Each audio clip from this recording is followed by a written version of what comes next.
اختي جالي ضيوف على غفله ومش عارفه اعمل ايه. طبعا يا الف مرحب باللي يجي ينورنا ويشرفنا ويكترنا. بصوا بقى، لو جالك ضيوف على غفله وزي حالاتي كده، طلعت الفراخ اللي انت مجمداها من الفريزر، شايفين انا مجمده فراخ طلعتها. طبعا هي بصوا جامده ازاي، مش عايزه تتفك، بحاول كده افكها مش عايزه تتفك. طب هنعمل ايه في يا مرمر في الحاله دي؟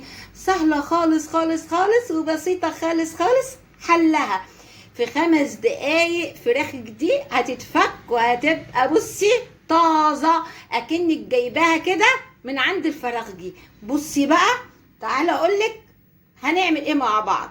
بصوا هنحط معلقه كبيره، شايفين معلقه كبيره كده من الملح، تمام. طبعا ايه حسب الكميه، انا هحط معلقه تانية حسب كميه ايه الفراخ، هنحط معلقه تانية كده. قمر قمر قمر كده، ولا يهمك يا ست البنات ولا يهمك يا ست الكل، يعني اي حد يجيلك على غفله يا مرحب ينور ويشرف، و5 دقايق يبقى الاكل جاهز.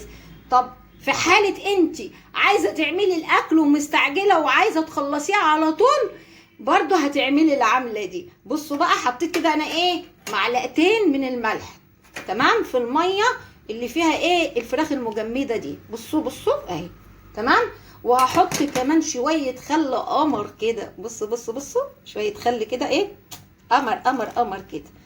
بصوا بقى حرفيا من غير مبالغه، من غير مبالغه 5 دقايق بالظبط الفراخ دي هتتفك. الفراخ دي بقى هتتفك، وضيوفك بصي مش هيحسوا بقى بانك حتى بتعملي اكل او غدا. يعني انت هتقول لهم ايه، طبعا هتضيفيهم قبل حتى لما هتعملي اي غدا بنضيف ضيوفنا، نحط حاجه ساقعه، نعمل عصير، الحاجات دي. مسافه ان شاء الله كده ما يشربوا العصير بتاعهم يكون بقى الفراخ القمر دي اتسلقت، وشويه ملوخيه حلوين كده على صينيه مكرونه حلوه كده، ويا سلام يا سلام يا سلام يا سلام.